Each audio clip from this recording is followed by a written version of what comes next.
My husband and 2 sons hated me for 13 years. I finally left the house on my son's graduation day.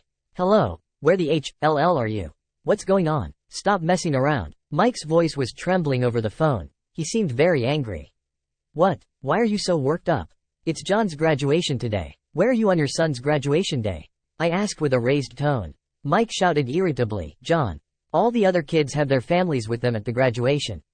I'm the only one here alone. Families are supposed to attend these things together. He was clearly furious, but that didn't matter to me at all. I continued without a care, I don't have a family. Huh? Mike gasped softly on the other end of the line. Do they have no idea what they've been doing to me for the past 13 years? How they've treated me? If so, fine. Whether they are aware or not, I'll do things my way. I won't let them have their way anymore. My name is Anna. I'm a 40-year-old part-time housewife. I've been married to Mike, who often says being a housewife must be easy. I'm so jealous, he says. For 13 years, he's been grumbling about me being a full-time housewife since we got married. But let's not forget, it was Mike who asked me to be a stay-at-home mom for the kids. Did he forget that he asked me himself? It's just not fair. After the kids got a bit older, he started saying things like, a housewife is just a jobless parasite. He constantly treated me like a freeloader. Mike's snide remarks increased as the kids grew older. It got so bad that I started working part-time a few years ago, but it's just part-time work now. He sneered, and nothing changed. Time flies. Our eldest son, Rick, is now 18, and our second son, John, is 15. Our sons, though there's no BL.D. relation between them and me, they are Mike's stepchildren. When I married Mike, the boys were 5 and 2. Time passed quickly, but it was never easy. I was told I probably couldn't have children. When Mike asked me out, I nervously told him this. Living normally is fine, but you likely can have kids, I'd been told by my doctor due to regular periods. So when I found out Mike had stepchildren, I was honestly relieved. I didn't have a good eye for women, and these kids have suffered for it. When we got engaged, Mike confessed this to me apologetically. I heard his ex-wife had cheated on him, so I tried my best to comfort him.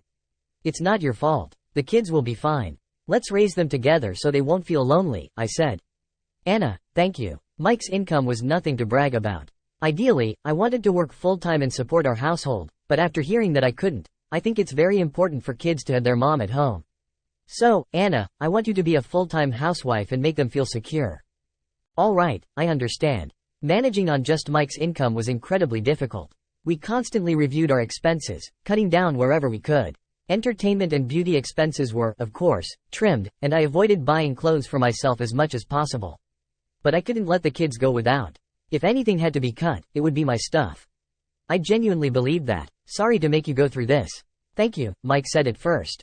But over time, he began to look down on me. You're not pretty to begin with, and you're not young anymore, so why don't you work on yourself a bit? It's embarrassing. I do wear makeup. I take care of myself as much as I can, but I don't have as much money or time as I did before we got married. It hurts when you say things like that. It's different from when I was single and only had to think about myself.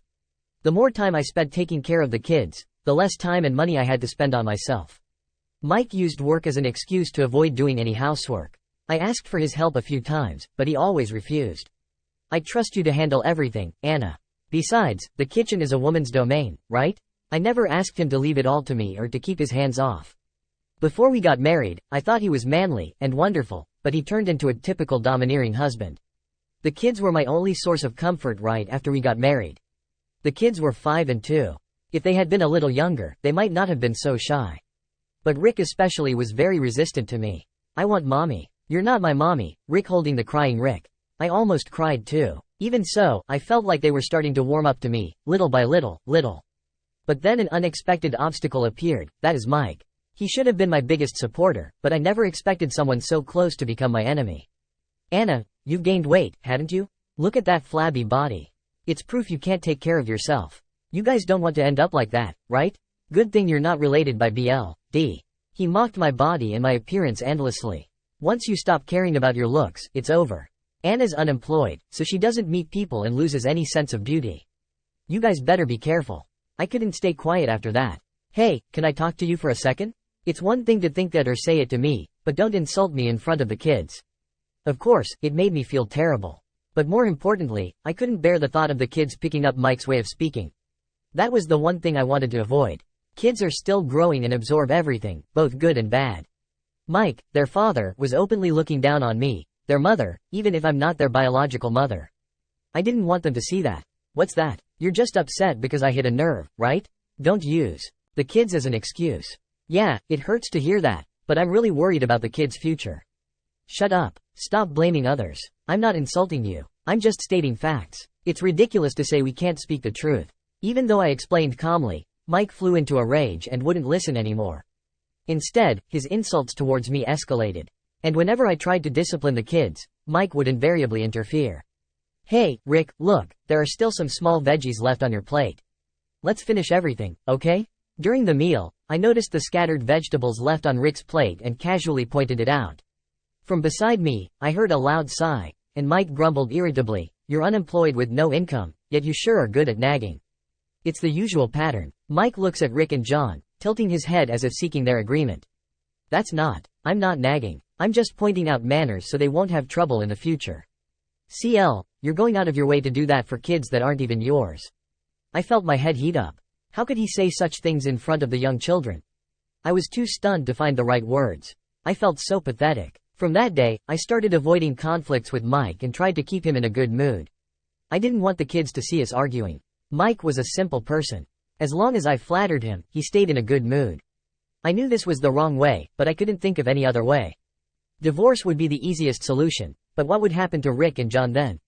I couldn't abandon them. So, I focused on keeping things as peaceful as possible. I did my best to make it my top priority. And then, before I knew it, 13 years had passed, bringing us to the present. The brothers, who were so young then, had been completely influenced by Mike. Their thinking mirrored his, even though their appearances didn't. Because Mike belittled me in front of the kids, they started to think it was normal. They began to insult me openly. Hey, wait a minute, Rick called out to me, frowning. My friends are coming over tomorrow. You should go out. It would be embarrassing if they saw you. If you were younger and prettier, I wouldn't have to deal with this. It's such a hassle. All right, it wasn't just teenage embarrassment. He genuinely thought I was an embarrassment. I had become accustomed to such hurtful remarks as they were repeated over and over. Oh, leave some money before you go. And did you iron the clothes I asked for? Also, the college application deadline is coming up. Take care of it, even. Though he said he was embarrassed to be seen with me, he still relied on me for everything. He had inherited this trait from Mike. Then John chimed in from the side. Hey, did you check out the tutoring places for me? Oh, and don't forget, I've got a practice session tomorrow. You'll need to give me a ride. Without waiting for my response, Rick and John returned to their rooms. To them, it was only natural to ask me to do things for them. There wasn't a shred of gratitude. It probably never even crossed their minds. At dinner, the root of all this and the brothers' role model, Mike, looked at me with a puzzled expression and brought up a subject. You should start working and earning money. What? Mike sighed dramatically and exaggeratedly slumped his shoulders. Do you realize how long I've been supporting you? I've been lenient, but how many years have you been unemployed now? Are you thinking at all? His words made me put down my fork in anger. I'm not unemployed. Since John started elementary school, I've been working part-time. That's right. When the kids were too young for school, I was a full-time housewife because it felt wrong to leave them alone. But once John started school, I took up a part-time job in the mornings. However, even though I started working part-time when John started elementary school, he frequently got sick. Each time, I had to apologize to my employer and take time off from work. When I had to take an entire week off, I pleaded with Mike to let me work at least one day, just for a day, even been half a day. Can't you watch John? I thought he could take my place for just one day since I'm being the one taking time off all this time.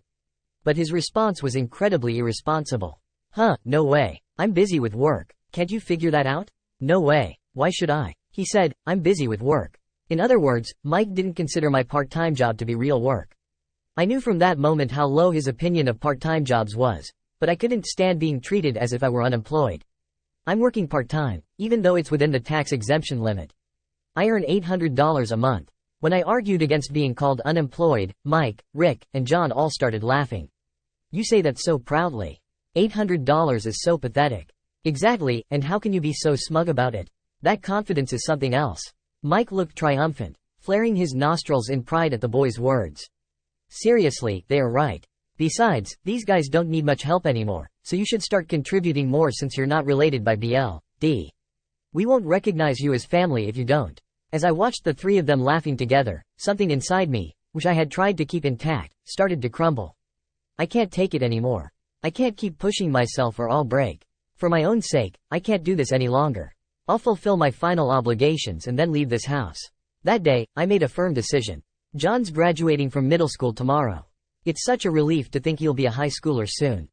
A few months after I made my decision, Rick was accepted into college, and John was about to graduate from middle school. At night, after the kids had returned to their rooms, I was washing dishes when Mike, in a good mood, drank his hole behind me. Honestly, before I married you, I was really struggling with what to do. Mike, slightly DNK and feeling good, started talking more. My mom said she couldn't watch Rick and John anymore. I was thinking of putting them in a facility, but then I married you just in time. I'm really lucky. I had vaguely heard this story from my mother-in-law. Shortly after getting married, Mike had taken in the kids but had mostly left their care to his mother. For a woman nearing 60, taking care of young children must have been physically demanding. Eventually, she couldn't handle the burden anymore and told Mike to take responsibility. That's when he married me. Really, from start to finish, I've just been convenient for you. I'm amazed at myself. What's the matter? Are you so keen? Don't be a pain. Once both of them get jobs, let's go on a trip or something. That should make you happy, right? I deliberately made noise as I washed the dishes, pretending not to hear Mike's words. When I finished, I sat across from Mike and kept pouring him drinks. Here, drink more. Tomorrow is John's big graduation day. Oh, that's right. You're finally being thoughtful. Mike pleased, drank glass after glass, his face turning red. In the end, there were so many bottles and cans scattered around that I couldn't tell how much he had D&K. The next day, I was riding the train with a clear mind. The graduation ceremony should be starting about now, I muttered to myself, gazing out the train window and enjoying the peaceful moment. When was the last time I felt this calm? I glanced at my phone, which was on silent mode, and saw a flood of missed calls. Most were from Mike. There were also a few missed calls from Rick. Judging by the number of missed calls, they must have been in a panic this morning. Normally, Rick and John were early risers. Even without my wake-up call, they would come downstairs on time. So, one of them must have found Mike asleep at the table this morning. I even left several alarm clocks around Mike as a favor, so they probably didn't oversleep and miss the graduation ceremony.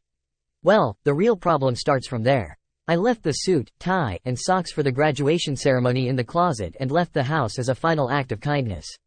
Everything was washed or dry cleaned. Normally, anyone would be able to dress themselves if everything was prepared like that. But Mike isn't normal. For the past 13 years, he has relied on me for everything. He probably didn't even know which suit to wear for the graduation ceremony. Normally, you'd prepare the night before. I'm sure. No, I know Mike wouldn't have done that. Even if he got D&K or passed out, he always had me to clean up the mess. I wonder how they felt when the person they depended on suddenly disappeared. I was curious about their reactions. Did they panic? Maybe they got furious. Either way, it doesn't matter to me now. After a while, the train arrived at my destination, and I got off with my luggage. As I walked through the ticket gate and turned off silent mode on my phone, it started ringing. It was a call from Mike. Hello? Where the HLL are you? What's going on? Stop messing around. Mike's voice was trembling over the phone. What? Why are you so worked up? Why? It's John's graduation ceremony. Where are you on your son's graduation day? My son? When I asked with a raised tone, Mike shouted irritably, John. All the other kids have their families with them at the graduation. I'm the only one here alone. Families are supposed to attend these things together, and you didn't even prepare my clothes. If my mom hadn't come over, it would have been a disaster. I calmly responded to his complete misdirection and scapegoating. The fact that you can rely on your mother at your age for something like that is what's really concerning. What did you say? Mike's voice was furious, but that didn't matter to me. I continued without concern. And what do you mean by family, huh? I cut him off. I don't have a family, huh? Mike gasped softly on the other end of the line. In the past 13 years, I have never felt like I was treated as part of the family by any of you. That's not true. What are you talking about? We ate, slept, and lived together. Isn't that what makes a family? Being constantly insulted about my appearance and weight, mocked as an unemployed parasite, and treated like a maid. And now you call that a family? What are you talking about? Are you street-id? After I spoke quickly and forcefully, there was a brief silence before the call abruptly ended. A few minutes later, my phone rang again. This time from Rick. The timing was too perfect. Mike had probably contacted Rick in some way. So, you had a fight with Dad, but you went too far. Dad was furious. If you apologize now, he'll probably forgive you. Hurry up and apologize and come home. Dinner will be late. Otherwise, I sighed in exasperation. I don't know exactly how Mike explained our conversation to Rick, but neither Mike nor Rick ever thinks they're at fault. Their main concern is always their own well-being. That's why Rick said what he did earlier. He didn't even question why I would leave the house and miss John's graduation. Instead, he's worried about his dinner. Apologize? Why? And you guys can handle dinner on your own. My words seemed to irritate him. Rick's tone became harsher. What the HLL? It's irresponsible to just leave like that. Don't you get it? Mom, Dad has been feeding you and taking care of you. I've always thought you should be more grateful for that. Mike's words echoed in my head. Who do you think is providing for you? I've heard that line countless times. Mike's catchphrases have become ingrained in the kids like a curse. It's so outdated. Do they realize they are making things harder for themselves in the future? I sighed and spoke to Rick. You and John are just like Mike. Huh? What are you talking about? Of course, we are. He's our dad. Yes, and that's why you should be careful. You're not suited for modern marriage. What? Rick sounded confused, like Mike. He lacked self-awareness. What? You're saying crazy things just because you're upset. His voice shook, just like Mike's when he got agitated. Fine. Anyway, there's something else I want to discuss, so I'll come by soon for a final goodbye. Can you tell Mike that? A final goodbye? What do you mean? Wait. Hey, I'm not waiting. Goodbye. Even after I hung up, the phone kept ringing, but I ignored it until it finally stopped. A month later, I went to Mike's house to settle things once and for all. When I rang the doorbell, Mike rushed to the door with loud footsteps. Anna, you came back. I knew you would. I believed it. After a month, Mike looked somewhat haggard. Maybe it was because he wasn't well groomed, and his clothes were wrinkled and dirty, and he looked pale. More than anything, he seemed exhausted, with no energy left. As he approached and grabbed my shoulder, I quickly shook his hand off. Don't touch me. We're not family anymore. What? What are you talking about, Anna? We're just taking a break to cool off, right? No one ever said that. Mike had just convinced himself of that. It's amazing how he can come up with such convenient farts. In a way, it's impressive. I was so happy because I thought you had finally come back to me. No way. It's actually the opposite. I'm here today to settle things cleanly with you. Settle things? Mike's face twitched as he asked. I nodded. I want a divorce. Let's thoroughly discuss alimony and property division. When I entered the living room, it was empty. Rick and John, who should have been home, were nowhere to be seen. Where are the kids? They're in their rooms. They don't know you're here. Should I call them? No need. This was going to be a messy divorce discussion, not a pleasant chat. It's not something the kids needed to hear. Besides, it had only been a month since I left, yet the house had changed drastically. Clothes were scattered everywhere, and the table was cluttered with dirty dishes and plastic bags. The sink was so full of dishes that I couldn't see the bottom. There was no way to do the dishes in such a state. Ignoring the mess, I moved some things off a chair and sat down. Shall we get started? I wanted to settle this as quickly as possible. As soon as I sat down at the table, Mike kneeled at an unbelievable speed. Kneeling? Please stop that. It won't help, and it won't change my mind. Mike, still on the floor, shook his head vigorously. Please don't divorce me. Over this past month, we've realized how important you were. Mike's voice was desperate. In the past, I might have been swayed by this, but I had grown stronger over the years. Such childish tricks wouldn't work on me. Of course. Without me, you're a SL at Vay. There's no one to do the housework or serve you like a maid. That's not. Mike averted his gaze. I smiled back at him. All the housework you mocked me for was tough, right? All those small, tedious tasks. I knew someone as clumsy and impatient as you could never handle it. What? How dare you? Mike glared at me sharply. In his excitement, his nostrils flared, as they usually did. You act so high and mighty. I could handle the housework if I wasn't working. I'm too busy with my job. You only worked part-time, so you wouldn't understand my struggles. You're right. I wouldn't understand the struggles of someone who dumped their kids on their second wife while cheating with another woman. What? Just a moment ago, Mike's face had been flushed with anger, but now the color drained away, leaving him pale. Cheating? What are you talking about? Did you think I didn't know? I was aware of everything. Mike's lips trembled. If you knew, why did you act normal, and now you want a divorce? I did it all for the kids. Since the doctor told me I thought I'd never have children, but by marrying Mike, I became a mother to Rick and John. Mike's affairs, his verbal abuse, the kids' disrespectful behavior. I can't count the number of times I thought about getting a quick divorce and leaving. But I stayed because I loved those two boys. So, I decided to endure until Rick finished compulsory education, no matter what. No way, unbelievable. I turned towards the voices and saw Rick and John standing there. Their faces were even paler than Mike's. Mom, I don't expect anything from you. I don't even want an apology. But from now on, I'm not here. There's no one to do things for you for free anymore. Rick and John stood there, looking awkward and silent. I turned back to Mike. You're still cheating, aren't you? Huh. Well, not denying it immediately means he's admitting it. If you agree to the divorce right now, I won't demand alimony from your love. On the other hand, if you refuse, I'll go to her and even to your workplace. So, which will it be? Mike was deep in sweat. Beads on his forehead trickled down his cheeks, dripping onto the floor. Are you really never coming back? Tears welled up in his pleading eyes.